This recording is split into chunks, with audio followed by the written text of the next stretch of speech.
السلام علیکم ورحمۃ اللہ وبرکاتہ۔ ونگس ٹی وی کے معزز ناظرین، آج کا ہمارا ٹاپک اور ہمارا موضوع ہے، بہت سے لوگ اپنے لیے دلیل میں یہ آیات پیش کرتے ہیں کہ لا یکلف اللہ نفسا الا وسعہا، آدمی سے قیامت کے دن وہ پوچھا جائے گا جس کا وہ اختیار مند ہے۔ میرے بھائیو، تاریخ کا اگر ہم غور سے مطالعہ کریں اور تاریخ کو اسٹڈی کریں اور دیکھیں تو ہم کو یہ نظر آتا ہے کہ جتنی بھی تحریکیں تھیں وہ جو پہلے شروع ہوئی تھی تو اس میں 2-3 سے لے کر 10 افراد تھے، بعد میں وہ دنیا کی بڑے تنظیموں کی شکل میں آپ لوگوں کو نظر آ رہے ہیں۔ آج ہم ایک تحریک کی بانی کی کہانی آپ لوگوں کے سامنے پیش کریں گے۔ وہ طالبان کی ابتدائی دور کی کہانی ہے، افغانستان۔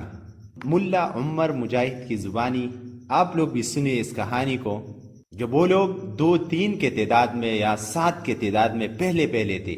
ملا صاحب یہ بیان فرماتے ہیں کہ میں نے ایک چھوٹا سا مدرسہ بنایا جس میں میرے ساتھ 15 یا 20 طلبہ تھے۔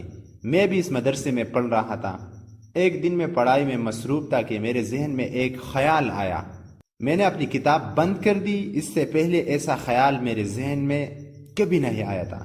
میں اٹھا اور ایک ساتھی کو ساتھ لیا، اور یہ آیت کہ لا یکلف اللہ نفسا اس وقت میرے لیے کافی نہیں تھی۔ یہ ہر مسلمان کی زبان پر آج ہے، لیکن ملا صاحب فرماتے ہیں کہ یہ آیت میرے لیے کافی نہیں تھی۔ جیسے ہی مجھے یہ خیال آیا، میرے پاس کچھ نہ تھا، نہ کوئی اسلحہ، نہ کوئی فوج، اور نہ ہی مال و دولت۔ تو کیا اس وقت میں اپنے نفس کو غیر مکلف سمجھتا؟ لیکن میں نے محض توکل کیا اور اللہ سے سچا وعدہ کیا کہ میں ضرور یہ کام کروں گا۔ اور سنگسارا ایک علاقہ کا نام ہے، افغانستان میں یہ علاقہ ہے۔ وہاں میں نے ایک آدمی جس کا نام سرور تھا اور اس کا تعلق قندہار کے علاقے طالقان سے تھا۔ موٹر سائیکل اس سے ادار پر لیا اور اپنے ساتھی کو ساتھ بٹھا کر ایک اور جگہ گئے، ایک دوسرے علاقے میں۔ طالقان سے آگے ہم پیدل چلتے رہے۔ راستے میں بہت کانٹے بھی تھی، بہت زیادہ مشکلات ہم کو آئے۔ شاخوں کی وجہ سے چلنے میں بہت تکلیف محسوس ہو رہی تھی۔ میں نے راستے میں ساتھی کو کہا کہ یہ بات یاد رکھنا، اس کا اجر بھی آپ کو ضرور ملے گا، یہ جو تکالیف ہم کو راستے میں پہنچ رہے ہیں۔ صبح ہم نے اپنا کام شروع کیا، ایک مسجد میں گئے۔ وہاں پر 7 یا 8 طلبہ سبق پڑھ رہے تھے۔ ہم نے ان کو دائرے کی شکل میں بٹھایا اور ان سے باتیں کرنے شروع کر کہ اللہ کا دین خفیہ طریقے سے چل رہا ہے، اور فسق و غارت سڑکوں پر شروع ہے۔ آدمی کو پیسے کے لیے گاڑی سے اتار کر گولی مار دی جاتی ہے، اور ڈر و خوف کی وجہ سے کوئی اسے دفناتا بھی نہیں ہے۔ ہمارے یہاں سبق پڑھنے سے یہ مسائل حل نہیں ہوتے، اور زندہ آباد اور مرد آباد کے نعرے لگانے سے بھی یہ مشکلات ہمارے حل نہیں ہونے والی۔ اگر آپ اخلاص کے ساتھ اللہ کے دین کی خدمت کرنا چاہتے ہیں تو آپ کی یہ پڑھائی رہ جائے گی۔ مجھ سے کسی نے 1 روپیہ تک وعدہ بھی نہیں کیا، چاہے گاؤں والوں نے ہمیں روٹی دی یا نہ دی، یہ ان کی مرضی۔ میرے پاس محض توکل تھا، ملا صاحب فرما رہے ہیں۔ میرے پاس کیا تھا؟ محض ایک توکل تھا۔ اس کام کو ہفتہ، مہینہ یا سال نہیں، زندگی کے آخری لمحے تک کرنا ہے۔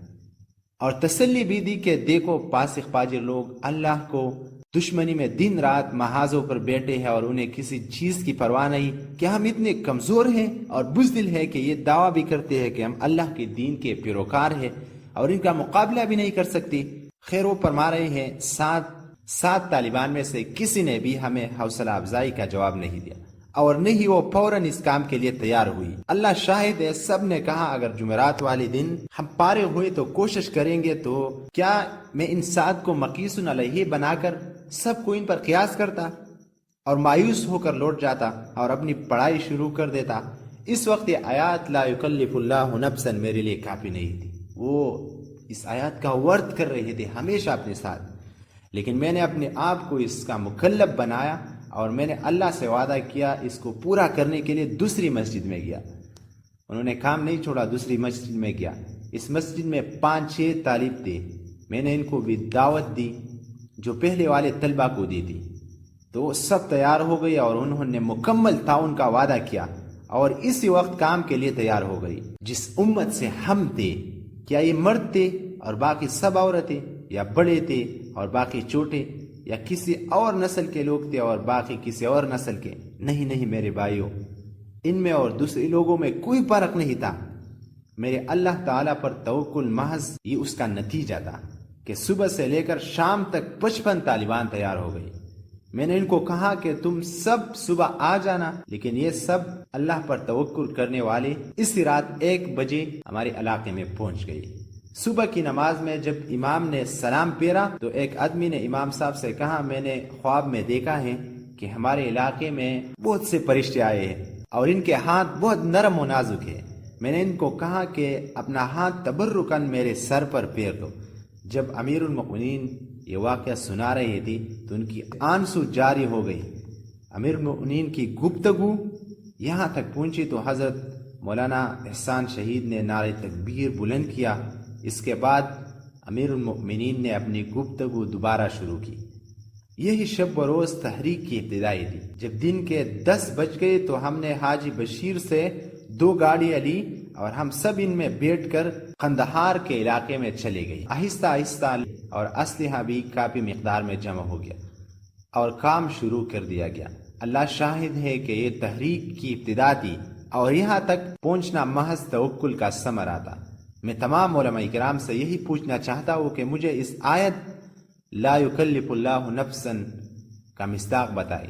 میں علماء کرام سے وہ عذر قبول کروں گا جو اللہ کے نزدیک قابل قبول ہو، اس کے علاوہ میں کوئی عذر قبول نہیں کرتا۔ میں نے یہاں تک بات پہنچا دیا اور یاد رکھو علماء کرام کے بغیر یہ کام مکمل نہیں ہو سکتا، اور اگر علماء کرام نے غفلت سے کام لیا تو یہ کام ضرور خراب ہو جائے گا، کیونکہ طالب علم کا کام محض جنگ پر رہنا اور دشمن کا مقابلہ کرنا ہے۔ قانون نافذ کرنا صرف علماء کرام کا کام ہے۔ اگر یہ کام خراب ہو گیا تو قیامت کے دن میں تمہارا گریبان پکڑوں گا اور ذمہ دار علماء کرام ہوں گے۔ بہرحال یہ ایک کتاب سے میں نے یہ جو معلومات تھی آپ لوگوں کے سامنے عرض کی۔ میرے عزیز بھائیوں، میری ان تمام گفتگو کا مقصد صرف اور صرف ایک بات ہے کہ آپ اللہ رب العالمین پر توکل کیجئے۔ نکلے آج سے اپنے نفس سے شروع کریے۔ انقلاب کا دور آنے والا ہے۔ انشاءاللہ ہم سب امام مہدی علیہ السلام کی لشکر میں ہوں گے۔ ہم عیسیٰ اور مہدی کے مددگار ہوں گے، لیکن کام شروع کرنا ہے تو اپنے نفس سے شروع کرنا ہے۔ اللہ رب العالمین ہم سب کو دین اسلام پر چلنے کی توفیق عطا فرمائے، اور اللہ رب العالمین ہم سب کو اس آخری زمانے میں تمام فتنوں سے محفوظ رکھے۔ آمین یا رب العالمین۔ جزاکم اللہ خیر۔ والسلام۔